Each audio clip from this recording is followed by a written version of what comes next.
back to my channel. Today I'm going to be doing a DIY picnic basket. It's kind of more like a thrift flip, like making it from a very plain wicker basket to a very cute romantic little picnic basket. So this one's actually going to be a gift for a friend, and I went to Goodwill and I picked up this picnic basket. And I also got this kind of insulated tablecloth that I'm actually planning to try and use as the interior if it works, just because I really love this soft like yellow plaid. Plus all together, you know, it's a very good deal when you get stuff from Goodwill, as well as the fact that it's really eco-friendly when you're using reclaimed goods and things like that. So today we're gonna try and make something really special for a very good friend of mine with these. And let's get started. So again, here's the wicker basket. As you can see, I kind of started a little bit of the DIY process, but I want to show you. It's got these two very nice handles. It's wicker, but there's a few like little stray pieces when you look around that I'm planning to go back and cut. But it's a good size if you want to do like a packed lunch and stuff. And then it doesn't have any closure, which I want to try and put a nice little like button closure or something on it. But this is just our beginning. As you can see here, I'm starting to just add this little like blue string. It's embroidery string, but I just decided to use that and a tiny little needle just to go through and add a pop of color on the outside, because I'm not planning to go too crazy with any outside colors and things. I really want all the detail to be on the inside, but I do want to have this, some little ribbons or bows back here, and a nice little closure on front for on the outside. So it'll be pretty simple, and I thought this would add a cute little pop of color, make it look a little more playful. Now essentially what I'm doing as I'm adding this blue string in is I'm just finding a spot on here where I can push the needle through. I'm trying to go where there's already holes instead of popping holes in the wicker. So just kind of like moving the needle around, trying to find a spot where I can get it through. And then once it's through, I bring it back under the previous string and do it into a little little knot, really, because before I was doing just through, and while it's cute, I just feel like this shows so much more of the color, and I think it's gonna look a lot cuter once we get towards the end, and the whole thing has this cute little line of blue on it. I'll probably go back through and double up as well and redo this spot, but for now I am just doing this on the outside just to give it a really cute pop of blue.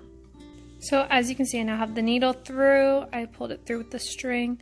I go back around and put it through there, and then just pull all the way through, and it leaves this nice little kind of knot stitch. I don't know exactly what you'd call it, but just a little line so it brings the blue string all around. This is actually a string I used in a previous craft where I embroidered a cute little Valentine's Day sign, and now I figured I would use all the rest for this, because why go out and buy a bunch of stuff when you can use a lot of things that you already have instead of... Okay.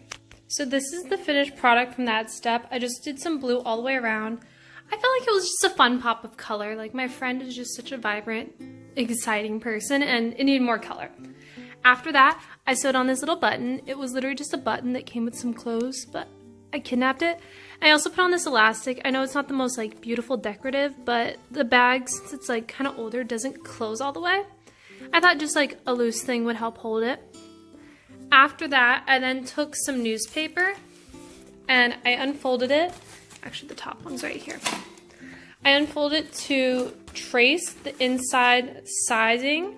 And I did that with the top, the bottom, and all the inner sides. And when I open it, you can see I cut this vinyl fabric to be the top. Gave a little extra there for the fold over. And I did the inside and bottom the same way.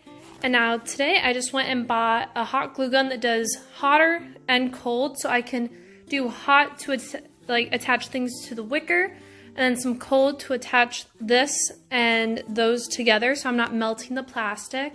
And that is the next process. So with the inside, all I had to do was set some newspaper inside, lay it up, and then trace. Same with the top and bottom. So now I'm gonna finish getting all the pieces together, the lengths all right, and I'll be back with the next part. Okay guys, so I'm back with the finished project. I worked on this pretty late last night and forgot to film some stuff, so it's kind of jumped a bit, but as you can see, the inside is all sewn up. I did pleats, every 3 little things, and then I just attached the bottom in. I did actually decide to adhere this to the basket just because I felt like it looked a lot better than just sitting in there. So when it's all sitting up, it looks like that. And I added these little ladybugs because I thought it was cute. And there's a little blank area. I'm not sure what I'm going to do with that yet. I was thinking about maybe getting rose decals, but I think I'm done. I don't want to be too extra. So that is my homemade DIY'd picnic basket. It has the little elastic for holding on. Still opens pretty well, or handles well, so you can do that.